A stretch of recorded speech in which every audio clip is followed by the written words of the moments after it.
em que página está o livro Paulo Estevam, porque meu celular, a letra está muito miúda e eu não consigo virar a tela. Por favor, se alguém souber, passa para mim. Deoclésia, depende Oi. da edição do seu livro. Está na página 527 do meu livro. Veja aí do seu. O que é na página 527? Do meu é a 430. Olha lá, tá vendo? Depende do livro. É no finalzinho do capítulo 8. Se você for de trás para frente, do capítulo 8, de trás para frente, fica mais fácil você perceber. É umas 5, 6 páginas de trás para frente do capítulo 8. É um parágrafo que começa assim: Senhor governador, estou diante do tribunal de César. Vê se você encontra. Obrigado, Celina. Estou vendo aqui. Capítulo 8, né? Isso, de trás para frente do capítulo 8, umas 4, 5 páginas. Como que Porque depende começa da o edição. parágrafo? Senhor governador, estou diante do tribunal de César.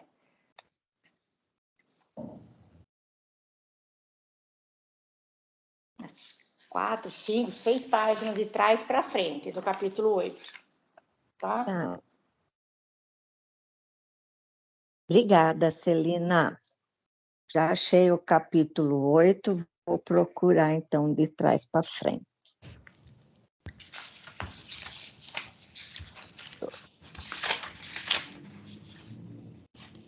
Não é o capítulo 8, Deoclésia. Você tem que ir no capítulo 9 e ir de trás para frente.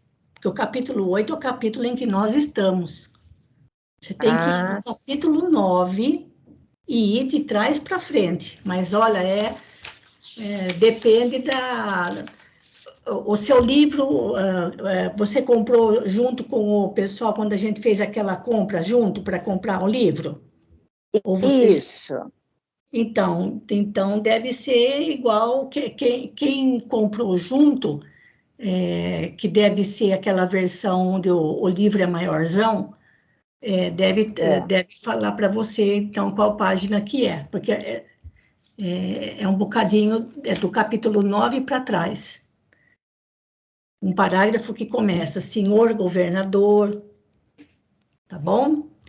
Então, enquanto isso, enquanto você vai procurando, então, boa noite a todos, espero que estejam bem, em paz, com saúde, agradecendo sempre a companhia de vocês para mais esse estudo, agradecendo a Deus a oportunidade dos nossos estudos do Evangelho, às quartas-feiras, e estamos a caminho do término deste livro, mas ainda tem muita coisa para acontecer e muita coisa para aprender.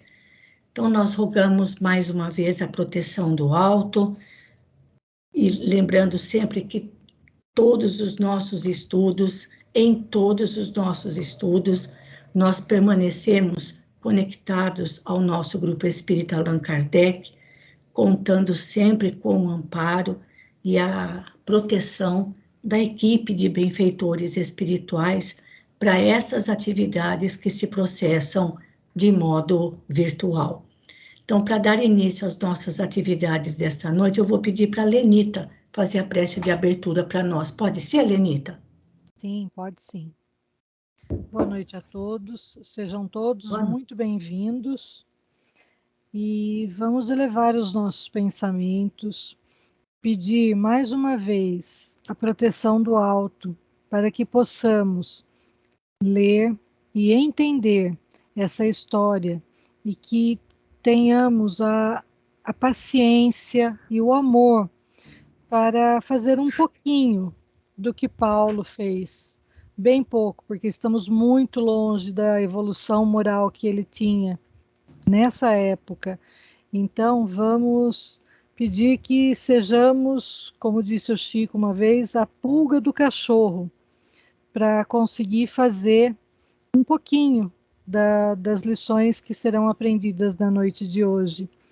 E que as nossas orações possam chegar até os irmãozinhos mais necessitados de amor, de um alento, de um carinho no coração. E fica conosco, Senhor, nos abençoa e nos guia. Que assim seja. Graças a Deus. Bom, gente, esse é o nosso encontro de número 83. Lembrando que nós iniciamos o estudo deste livro em julho de 2021, né? Então, vamos para o nosso texto. Nós estamos no capítulo 8, na seguinte situação. Paulo está preso na cidade de Cesareia, é uma cidade à beira-mar, à beira do mar Mediterrâneo, e tinha a simpatia do governador, do representante de Roma na região, o que se chamava Félix, mas ele foi substituído por Pórcio Festo, que presidia o julgamento de Paulo junto com as autoridades do Sinédrio, que foram chamadas até Cesareia, essas autoridades do Sinédrio, para participarem de mais um julgamento de Paulo, agora com esse novo governador, Pórcio Festo, e lembrando que, como no seu pensamento, né, ele diz assim, né, que se fosse um personagem vulgar, poderia entregá-lo sem receio à autoridade tirânica do Sinédrio, que certo liquidaria o prisioneiro. Mas acontece que ele se tratava de um prisioneiro dotado de extrema inteligência e nobreza, certo? E, além do mais, ele tinha a cidadania romana, portanto, ele não poderia entregar, vamos dizer, de mão beijada, o prisioneiro para as autoridades do Sinédrio, que já tinham um plano para impor a Paulo uma morte semelhante à de Jesus. E, mediante isso, o julgamento continuava sem que se chegasse a uma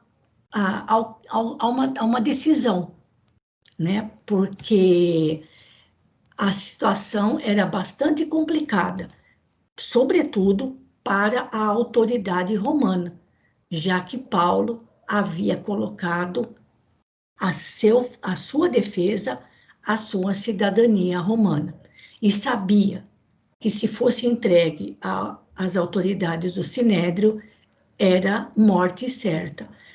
Paulo não tinha medo de morrer, não era essa a questão. Só que ele não julgava, ele não achava justo que nenhum discípulo tivesse, nenhum apóstolo tivesse a soberba de querer morrer ou ser martirizado como Jesus foi. E, além do mais, ele achava justo utilizar todos os recursos lícitos que ele tivesse para continuar pregando o evangelho. Por isso, ele colocou a sua cidadania romana como a sua única defesa naquele momento, naquele tribunal. Então, nós paramos aqui, olha.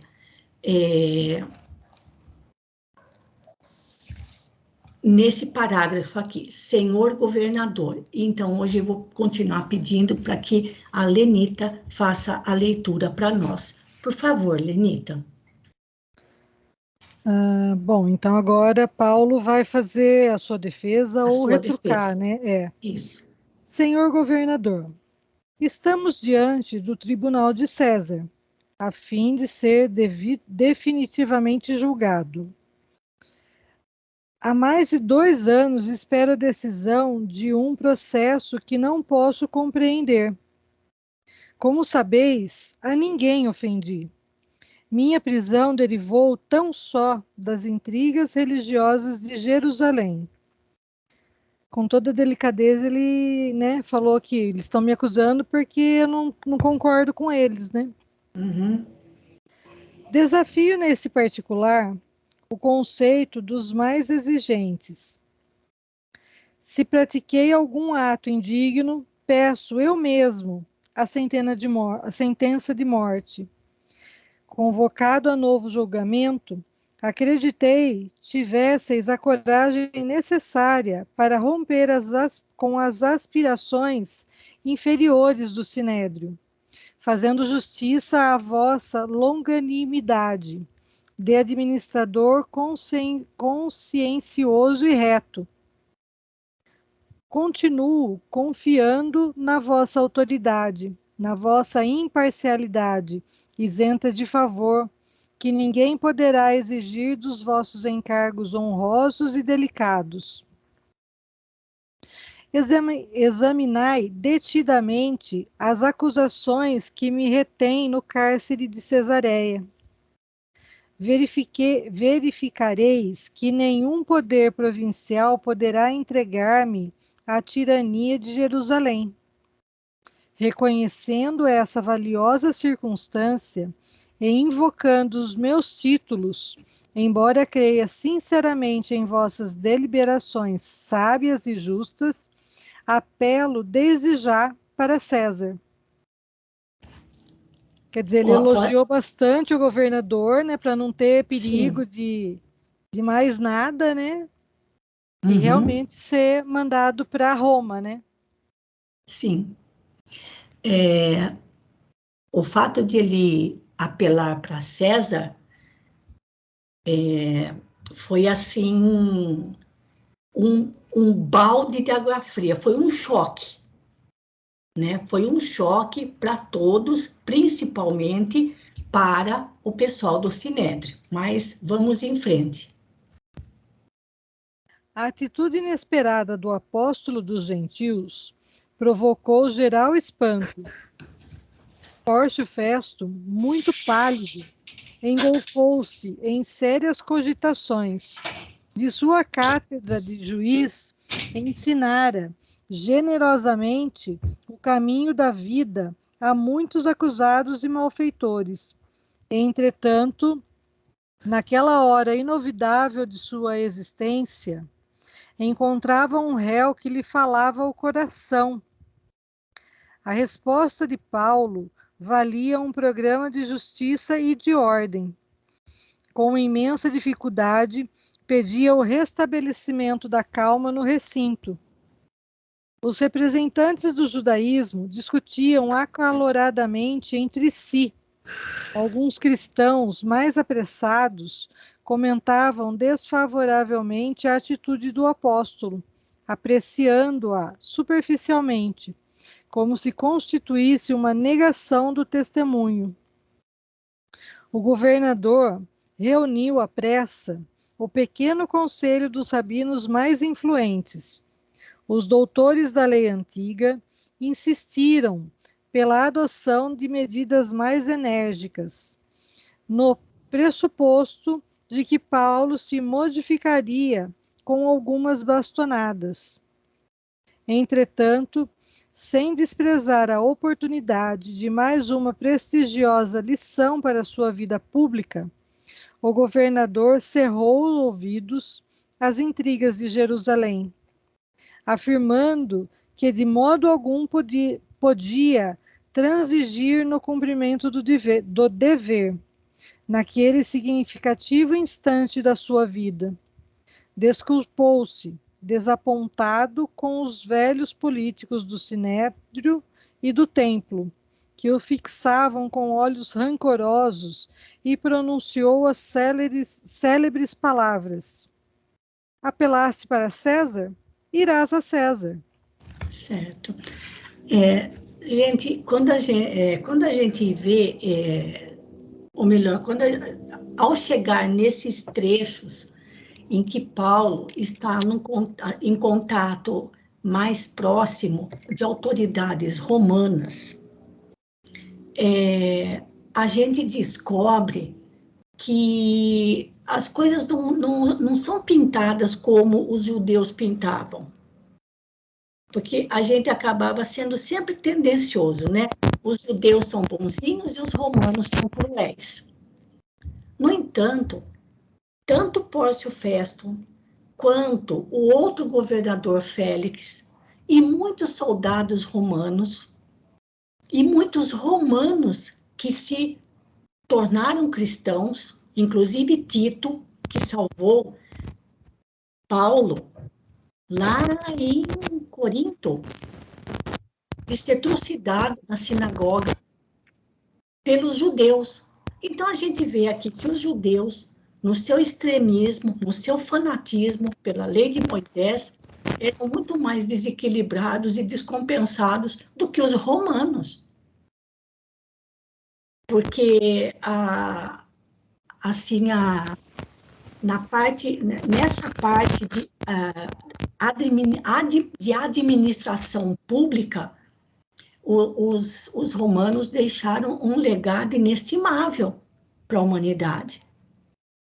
E aqui a gente vê, pela postura de Pórcio Festo, e até mesmo do outro, Cláudio Félix, que tinha assim, uma simpatia enorme por Paulo, que eram pessoas ponderadas, estavam exercendo um cargo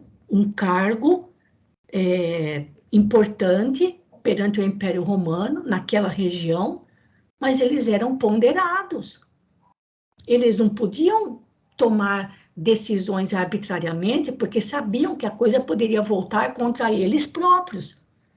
Então, eles estavam procurando agir com justiça. Pórcio Festo estava procurando agir com justiça. Os que não entendiam e não aceitavam nada eram justamente os judeus. E a gente fica sempre com aquela imagem, né, de que os judeus são bonzinhos e os romanos eram cruéis. E aqui a gente está vendo que as coisas não eram bem desse jeito, né? Então, aí Pórcio Festo acabou aceitando o pedido de Paulo para ir até César. César era o título do imperador romano, não era o nome do imperador, era um título do imperador romano. Então, continuando. Dessa forma, eram encerrados os trabalhos do novo. Está sem som, Lenita? Está baixinha a sua voz? Oi. Agora melhorou. Tá. Com essa antiga fórmula, ficaram encerrados os trabalhos do novo julgamento. Os representantes do Sinédrio retiraram-se extremamente irritados, exclamando um deles em voz alta para o prisioneiro que recebeu o insulto serenamente: só os desertores malditos apelam para César. Vai-te para os gentios, indigno intrujão. Intrujão significa mentiroso. O apóstolo fixava-o com benignidade, enquanto se preparava para voltar ao cárcere. O governador, sem perder tempo, determinou que se anotasse a petição do réu para prosseguimento do feito. No dia seguinte, demorou-se a estudar o caso e sentiu-se presa de grande indecisão. Não podia enviar o acusado à capital do império, sem justificar os motivos da prisão por tanto tempo, nos cárceres da Cesareia. Como proceder? Todavia, decorridos alguns dias, Herodes Agripa e Berenice vinham saudar o novo governador, em visita cerimoniosa e imprevista. O preposto imperial não pôde dissimular as preocupações que o absorviam, e depois das solenidades protocolares devidas a hóspedes tão ilustres, contou a Agripa a história de Paulo de Tarso, cuja personalidade empolgava os mais indiferentes. Quer dizer, ninguém era indiferente à história dele, né? Não, não. O rei palestinense, que conhecia a fama do ex-rabino, manifestou o desejo de observá-lo de perto, ao que Festo anuiu satisfeitíssimo, não somente pela possibilidade de proporcionar um prazer ao hóspede generoso, senão também por esperar das impressões do rei algo de útil para ilustrar o processo do apóstolo, que ele incumbia enviar para Roma. Gente, a Judéia, ou melhor, os judeus ainda tinham a tradição de manter os seus reis. Então, naquela época de Paulo, o rei era Herodes Agripa, como diz aqui a observação aqui, lá, olha, tá bom? Era neto de Herodes o Grande, tá bom? Bem, só mais uma coisinha aqui, espera um pouquinho, olha. Era rei dos judeus, neto de Herodes o Grande e pai de Berenice, tá? Então, Berenice era filha de Herodes Agripa, tá? Outra coisa, essa postura de rei, aqui, esse cargo de rei, era um protocolo e uma tradição, porque não mandava absolutamente nada, certo, gente? Mas, de qualquer modo, a presença dele em Cesareia, para conhecer o novo governador romano, o Pórcio Festo, de qualquer modo, veio trazer ali a possibilidade do governador dar uma boa justificativa ao Império Romano. Porque a questão era a seguinte, como não podia enviar o acusado a Roma sem justificar os motivos da prisão por tanto tempo em Cesareia. E ele não sabia o que escrever a respeito de Paulo, mesmo porque não via nada de errado com ele, e ainda mais tinha simpatia por ele. Então, que acusação ele colocaria? Né? Então, a coisa vai ter uma solução aí através de Herodes Agripa. Pode continuar. Pórcio deu a esse ato um caráter festivo.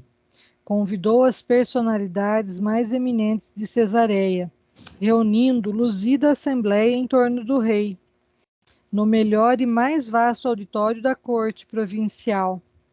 Primeiramente, houve bailados e música. Em seguida, o convertido de Damasco, devidamente escoltado, foi apresentado pelo próprio governador em termos discretos, mas cordiais e sinceros. Herodes Agripa impressionou-se logo, vivamente, com a figura alquebrada e franzina do apóstolo, cujos olhos serenos traduziam a energia inquebrantável da raça.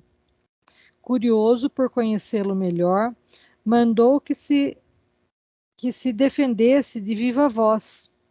Isso, gente, é importante para a gente, daqui para frente, lembrar que Paulo já era um homem com quase 60 anos, que ele não era mais aquele jovem vigoroso como no começo do livro, né? Que ele já tinha levado muitas surras e muitas pedras, já tinha sido apedrejado e chicoteado várias vezes, inclusive na face. Então, em outras passagens, Emmanuel faz questão de colocar, inclusive aqui, que ele não era mais aquele moço cheio de vigor, né? Mas a sua autoridade moral e espiritual fazia com que a sua figura franzina e alquebrada, ou seja, ele devia andar todo tortinho, né? Porque era já bastante, tinha apanhado bastante. O problema era, quando ele abria a boca para falar, todo mundo se esquecia de que estava à frente de alguém tão surrado como ele, né? Além do mais, o olhar sempre sereno, uma energia muito forte, e além disso, gente, ele sempre deixando transparecer a sua origem como judeu, né? Então, vamos ver o que ele vai falar. Paulo compreendeu a profunda significação daquele minuto e passou a historiar os transes da sua existência com grande erudição e sinceridade. O rei ouvia assombrado. O ex-rabino evocou a infância, deteve-se nas reminiscências da mocidade, explicou sua aversão aos seguidores do Cristo, Jesus, e, exuberante de inspiração, traçou o quadro do seu encontro com o Mestre redivivo, às portas de Damasco, à viva luz do sol. Em seguida, passou a enumerar os feitos da obra da gentilidade, as perseguições sofridas em toda a parte por amor ao Evangelho, concluindo com veemência que, sem embargo, suas pregações não contrariavam, antes corroboravam as profecias da lei antiga, desde Moisés. Certo. Dando curso à imaginação ardente e fácil, o orador tinha os olhos jubilosos e brilhantes. A assembleia aristocrática estava eminentemente impressionada com os fatos narrados, denotando entusiasmo e alegria. Herodes Agripa, muito pálido, tinha a impressão de haver encontrado uma das mais profundas vozes da revelação divina. Pórcio Festo não ocultava a surpresa que lhe assaltara subitamente o espírito. Não presumia no prisioneiro tamanho cabedal de fé e persuasão. Ouvindo o apóstolo descrever as cenas mais belas do seu apostolado, com os olhos repletos de alegria e de luz, transmitindo ao auditório atento e comovido ideias imprevistas e singulares, o governador considerou que se trataria de um louco sublime e disse-lhe em voz alta, na intercorrência de uma pausa mais prolongada: Paulo, és um desvairado? Às vezes letras fazem-te delirar. Gente, essa frase de Pórcio Festo, Paulo, és um desvairado, as muitas letras fazem-te delirar. Isso está registrado em Atos dos Apóstolos. Aqui, olha. Estás louco, Paulo, as muitas letras te fazem delirar. Isso está... E ele respondeu, só que Emmanuel não registrou isso. Eu não estou louco, ó excelentíssimo Festo, mas digo palavras de verdade e prudência. E aqui ele continua falando mais coisas, mas que Emmanuel não colocou ali no livro. Só que Emmanuel, no livro Pão Nosso, no capítulo 49, ele comenta esta frase dirigida a Paulo. Porque vejam bem, inicialmente o governador estava impressionado com o que ele estava vendo e ouvindo. Imagine, não dá para a gente imaginar, a atmosfera espiritual que envolvia Paulo. O quanto espíritos amigos estavam incidindo sobre as pessoas que ouviam Paulo naquele momento. Uma experiência espiritual que eles nunca tiveram antes na vida. E aquela sensação deve ter deixado eles um pouco assustados. Foi por isso que o governador achou melhor acabar logo com aquela prosa, com o rumo daquela prosa, embora impressionado com Paulo e com as suas palavras, como ele falou, nunca presumira tamanha fé naquele prisioneiro. Então, Paulo impressionava todo mundo. Mas as pessoas tinham medo disso, tinham receio, porque as sensações que ele produzia eram inusitadas, era novidade demais para eles se deixarem envolver por uma espiritualidade tão grande. Nós vamos fazer o seguinte, gente, vamos terminar essa leitura, mas a gente vai pegar depois esse texto de Emmanuel no livro Pão Nosso, capítulo 49, onde ele comenta esta frase de Paulo, tá bom? Pode continuar. Aliás, Lenita, acho que eu já vou passar para outro, que acho que já deu quase meia hora aqui que você já está lendo. Uhum. Eu vou passar para outro, fazer a leitura aqui para nós, tá bom?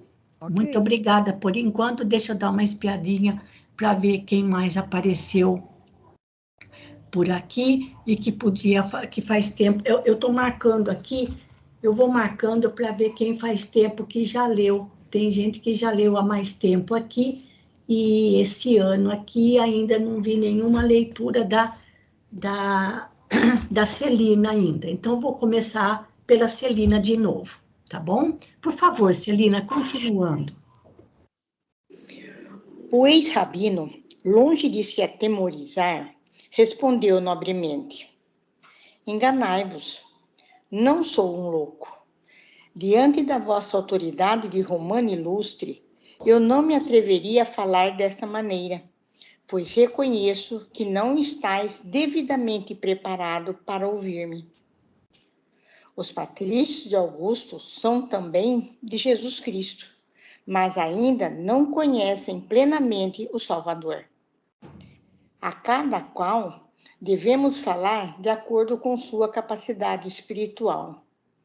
Aqui, porém, senhor governador, se falo com ousadia, é porque me dirijo a um rei que não ignora o sentido de minhas palavras. Herodes Agripa terá ouvido Moisés desde a infância. É romano pela cultura, mas alimentou-se da revelação de Deus aos seus antepassados. Nenhuma de minhas afirmações lhe pode ser desconhecida. De outro modo, ele trairia sua origem sagrada, pois todos os filhos da nação que aceitou o Deus único devem conhecer a revelação de Moisés e dos profetas. Credes assim, rei Agripa? A pergunta causou enorme espanto. O próprio administrador provincial não teria coragem de se dirigir ao rei com tamanha desenvoltura. O ilustre descendente de Antipas estava altamente surpreendido. Extrema palidez cobria-lhe o semblante. Ninguém, assim, jamais lhe houvera falado em toda a sua vida. Percebendo-lhe a atitude mental, Paulo de Tarso completou a poderosa argumentação, acrescentando: sei que credes. Confuso com o desembaraço do orador, Agripa sacudiu a fronte como se desejasse expulsar alguma ideia importuna. Esboçou um sorriso vago, dando a entender que estava senhor de si, e disse em tom de gracejo: ora essa, por pouco me persuades a fazer uma profissão de fé cristã. O apóstolo não se deu por vencido e revidou: oxalá que, por pouco ou muito, vós fizesseis discípulo de Jesus. Não somente vós, mas todos quantos nos ouviram hoje. Gente, era assim, era irresistível. Era irresistível. Não somente pela argumentação dele, mas pela energia dele, que ele, a vibração que ele causava no ambiente. e as pessoas não se entregavam, ou seja, não diziam, não, eu aceito esse Jesus que você está mostrando para mim, por puro orgulho e vaidade. Porque elas ficavam, nunca tinham passado por uma experiência daquela, nunca tinham passado por sensações como aquela que Paulo estava passando para eles. Então, eles tinham uma imagem a guardar, né? Eles tinham que preservar o próprio cargo, a própria imagem, a própria posição social.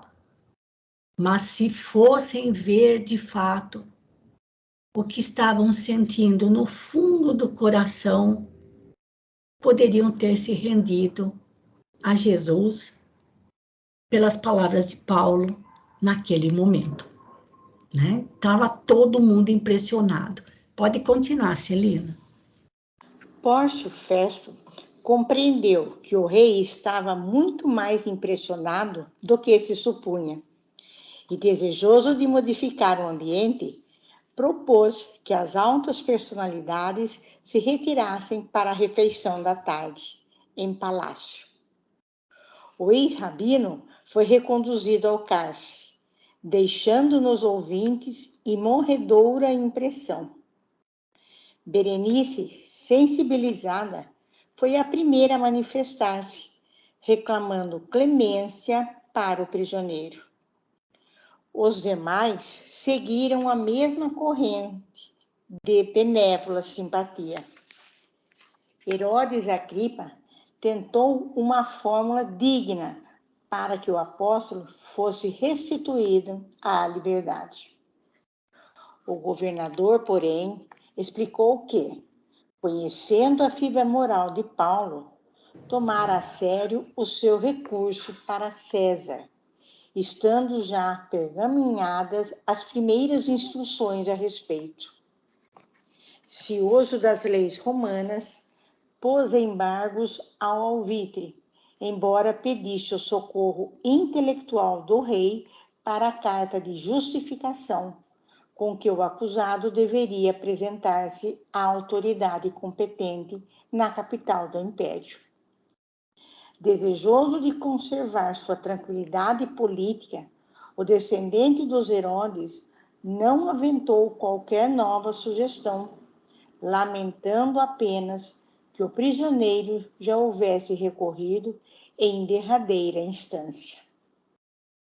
Procurou, então, cooperar na redação do documento, mostrando-se contrário ao pregador do Evangelho, tão só pela circunstância de haver suscitado muitas lutas religiosas na camada popular, em desacordo com a unidade de fé colimada pelo Sinédrio, como baluarte defensivo das tradições do judaísmo. Para isso, o próprio rei assinara como testemunha, emprestando maior importância às alegações do preposto imperial. Pórcio Festo registrou o auxílio, extremamente satisfeito. Estava resolvido o problema, e Paulo de Tarso poderia partir com a primeira leva de sentenciados para Roma. Isso. Vamos entender bem o que aconteceu aqui, gente, porque o parágrafo é muito extenso. Herodes lamentava o fato... Aliás, vamos voltar um pouquinho mais. Berenice, filha de Herodes, pediu clemência para o prisioneiro. Aqui, olha. Assim como os demais, ou seja, todos os presentes eram simpáticos a Paulo, pedindo benevolência para ele. E Herodes, o rei Herodes Agripa, lamentou o fato de Paulo já ter recorrido a César e o governador já ter encaminhado, vamos dizer, não é a papelada, né, porque não tinha papel, né, os pergaminhos de já ter preparado a documentação necessária para enviá-lo a Roma. Então, Herodes lamentou que as coisas já tivessem nesse andamento, porque se Paulo não tivesse rogado o apelo a César, ele, rei Herodes, como rei, daria liberdade a ele. Né? Ela tentou, porque ela tentou uma fórmula digna de restituir o apóstolo que fosse restituído a liberdade. Mas como ele, Paulo, já havia recorrido a César e as papeladas já estivessem a caminho, né, já sendo elaboradas, ele não tinha como voltar atrás. Só que ele deu uma ideia para Pórcio Festo justificar o apelo a Roma, a César. Então, que apelo foi esse que ele colocou aqui? Assim, olha, mostrando-se contrário ao pregador do evangelho, apenas por haver suscitado, ou seja, gerado muitas lutas religiosas em desacordo com o que determinava o Sinédrio, que o Sinédrio era o Supremo Tribunal da raça judaica. Então, foi essa a desculpa, ou essa foi a justificativa que Agripa sugeriu a Pórcio Festo para justificar a ida de Paulo a Roma e ser julgado pelo imperador romano. Certo, gente? Porque Pórcio Festo não sabia o que escrever. Não tinha o que colocar contra Paulo, ele, como romano. Mas a situação foi contornada de uma maneira, até certo ponto, leve, vamos dizer assim, graças aí ao concurso de Herodes, que também havia ficado impressionado com a figura de Paulo. E assim, Paulo conseguiu, por meios que ele sequer imaginava, lembrando aquele sonho que ele teve com Abigail, de que ele iria para Roma e seria a última tarefa dele, o último testemunho, né? Então, pode continuar, Celina. Escusado dizer que recebeu a notícia com serenidade.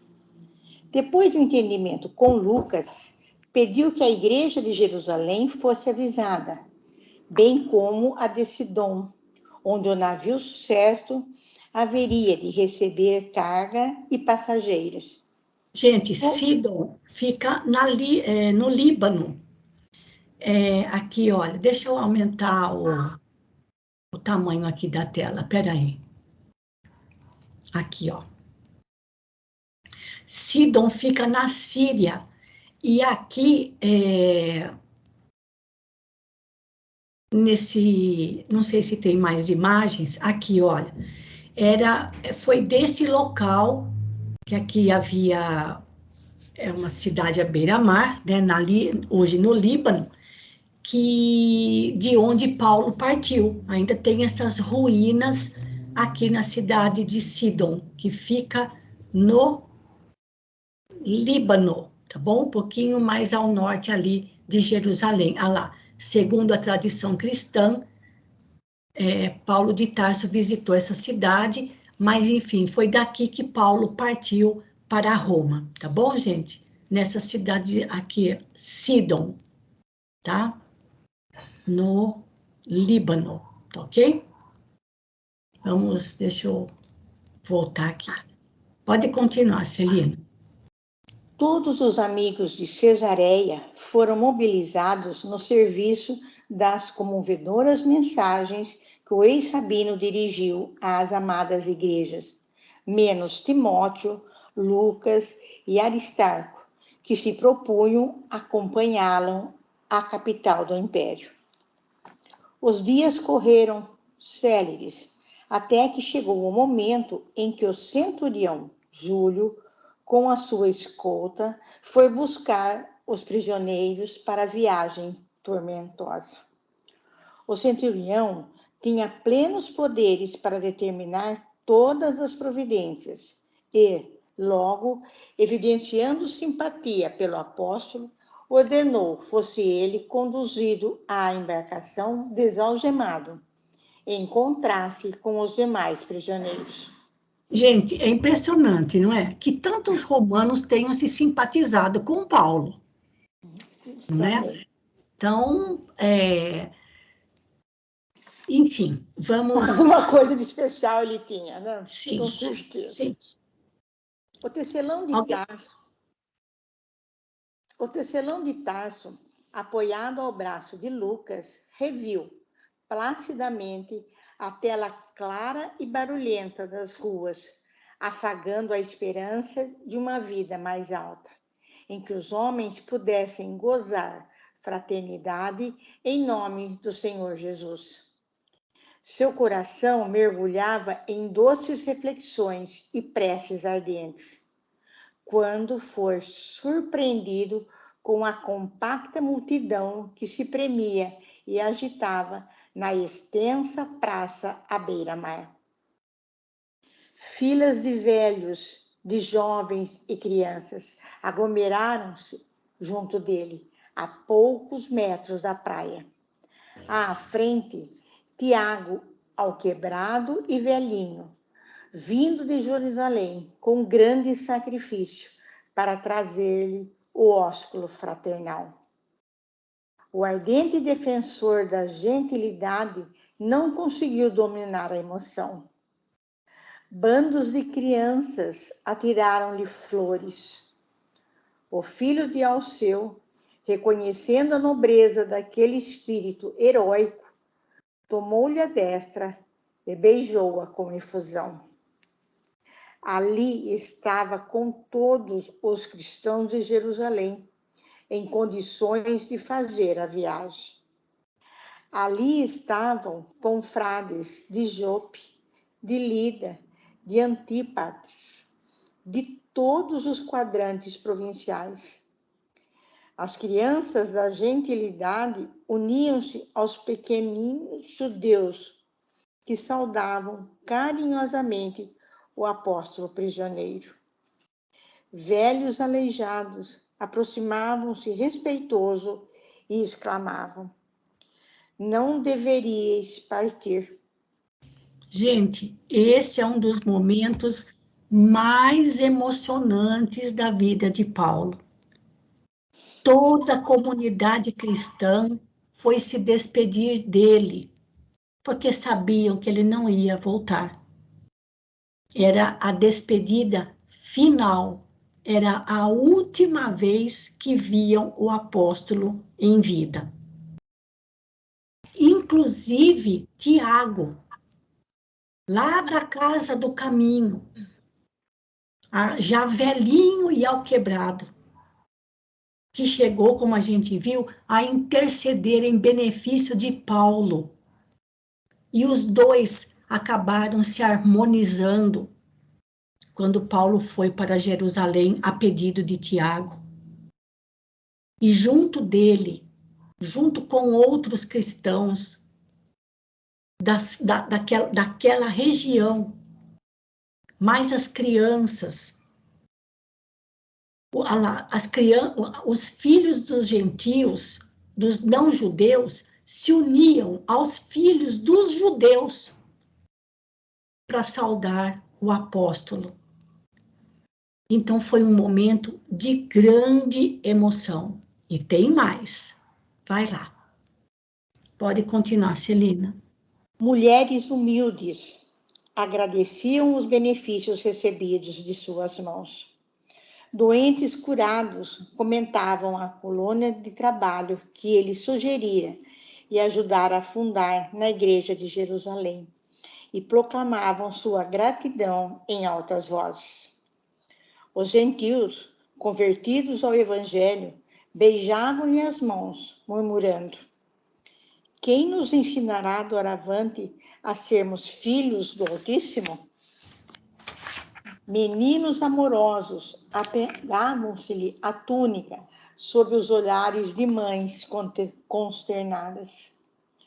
Todos lhe pediam que ficasse, que não partisse, que voltasse breve para os serviços abençoados de Jesus. Pessoal, é importante para a gente lembrar que essas pessoas eram esquecidas das autoridades, esquecidas das próprias autoridades religiosas judaicas, esquecidas da elite intelectual dos fariseus, dos saduceus, dos doutores da lei. Eram pessoas que viviam totalmente à margem e foram reconduzidas à sua dignidade de filhos do Altíssimo, justamente pelas palavras e pela pregação de Paulo. Aquelas pessoas não tinham ninguém que as defendesse, não tinham ninguém que fizesse com que elas se sentissem realmente protegidas e amparadas pelo alto. Foi Paulo que ensinou isso para eles. Então, eles estavam perdendo um amparo, eles estavam vendo ir embora o único que os defendia, o único que fazia com que eles se sentissem verdadeiramente filhos do Altíssimo, protegidos e amparados por Deus. Porque da sociedade, infelizmente, da própria sociedade judaica, eles eram marginalizados.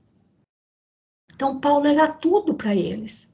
Os cristãos eram tudo para aquela gente, que não tinham ninguém que as defendesse. Imaginem a emoção daquele momento. Pode continuar, Celina. Subitamente, recordou a velha cena da prisão de Pedro, quando ele, Paulo, arvorado em verdugo dos discípulos do Evangelho, visitara a igreja de Jerusalém, chefiando uma expedição punitiva. Aqueles carinhos do povo lhe falavam brandamente a alma. Significavam que já não era o algoz implacável, que até então não pudera compreender a misericórdia divina. Traduziam a quitação de seu débito com a alma do povo. De consciência um tanto aliviada, recordou-se de Abigail e começou a chorar. Sentia-se ali como no seio dos filhos do Calvário, que o abraçavam reconhecidos. Aqueles mendigos, aqueles aleijados, aquelas criancinhas eram a sua família. Naquele inesquecível minuto da sua vida, sentia-se plenamente identificado no ritmo da harmonia universal. Brisas suaves de mundos diferentes balsamizavam-se-lhe a alma, como se houvesse atingido uma região divina depois de vencer grande batalha. Pela primeira vez, alguns pequeninos chamaram-lhe Pai. Inclinou-se com mais ternura para as criancinhas que o rodeavam. Interpretava todos os episódios daquela hora inolvidável como uma bênção de Jesus que o ligava a todos os seres. À sua frente, o oceano em calma assemelhava-se a um caminho infinito e promissor de misteriosas e inefáveis belezas.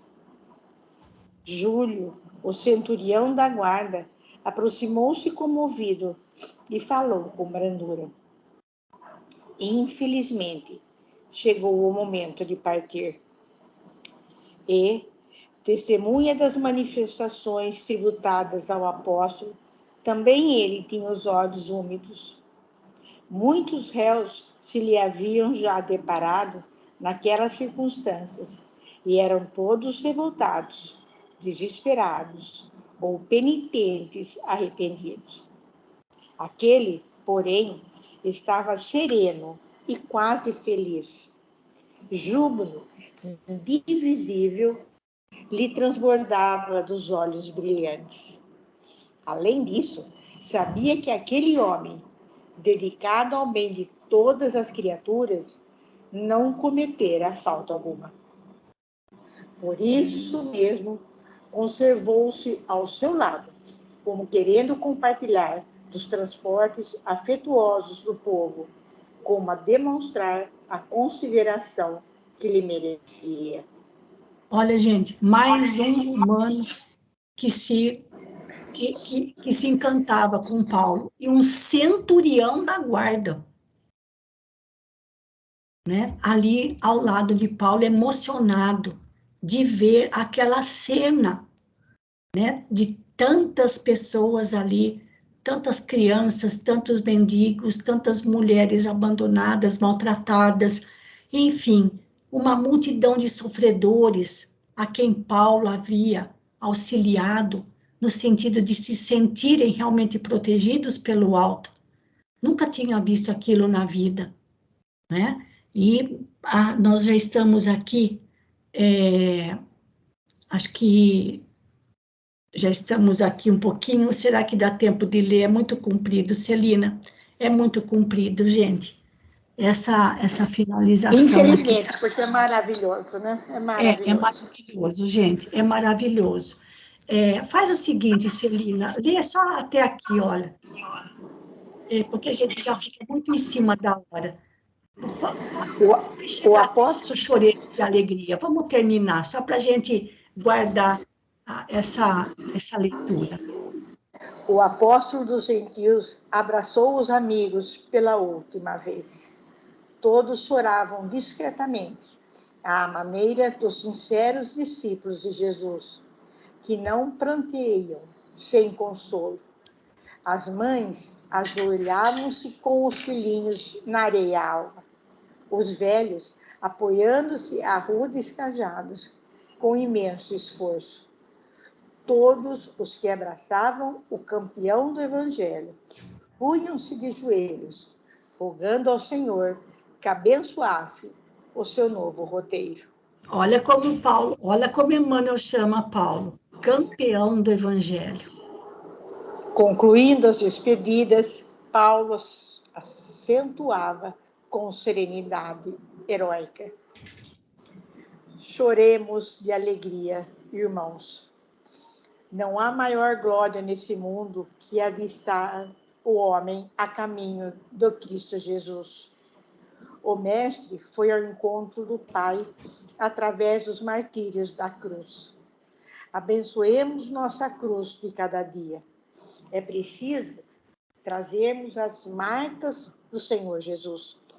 Não acredito possa voltar aqui, com esse alquebrado corpo de minhas lutas materiais. Espero que o Senhor me conceda o derradeiro testemunho em Roma. Entretanto, estarei convosco pelo coração. Voltarei às nossas igrejas em espírito. Cooperarei no vosso esforço nos dias mais amargos. A morte não nos separará, tal como não separou o Senhor da comunidade dos discípulos, como não separou o Senhor da comunidade dos discípulos. Nunca distantes uns dos outros. E por isso mesmo, prometeu Jesus que estará ao nosso lado até ao fim dos séculos. Foi assim, gente. Foi assim que Paulo partiu. Muito lindo, muito emocionante essa passagem, tá bom? Nós vamos voltar a ela na próxima quarta-feira, pela maravilha, e ler os textos de Emmanuel no livro Pão Nosso, relacionados a esse trechinho em que nós estamos, tá bom? Celina, dá para fazer a prece final? Sim, Malu, dá sim. Porque a prece é só agradecimento desse sentimento de pequenez, desse sentimento de pequeno demais, por um espírito tão grande, tão elevado. A persistência, a dedicação, a superação das adversidades pelo bem. O quanto reclamamos, Senhor Jesus, por nada. Só temos que agradecer nesta encarnação, estarmos presenciando os fatos tão marcantes, de espíritos desta envergadura, que trouxeram para nós o caminho da verdade. Obrigado, Mestre Jesus. Obrigado, grandes amigos que nos acompanharam. Que todos os nossos irmãos, dos dois planos da vida, que estejam com a gente, pôde usufruir dessas palavras, dessa mensagem de amor, de esperança, de confiança e, sobretudo, da nossa pequenez. Muito obrigado, Mestre Jesus. Obrigado a todos. Que assim seja, Senhor Jesus. Queridos irmãos, procuremos agora, ao repousar, tentar imaginar a partida de Paulo à beira-mar, subindo no navio, e aquela multidão toda ajoelhada, todos de joelhos na praia, despedindo-se dele, em sinal de reverência e respeito por aquele servidor de Jesus. Que tenhamos uma noite de paz, um bom descanso e até o nosso próximo encontro, se Deus quiser. Muito obrigada mais uma vez pela companhia de vocês. Um grande abraço. Fiquemos com Deus.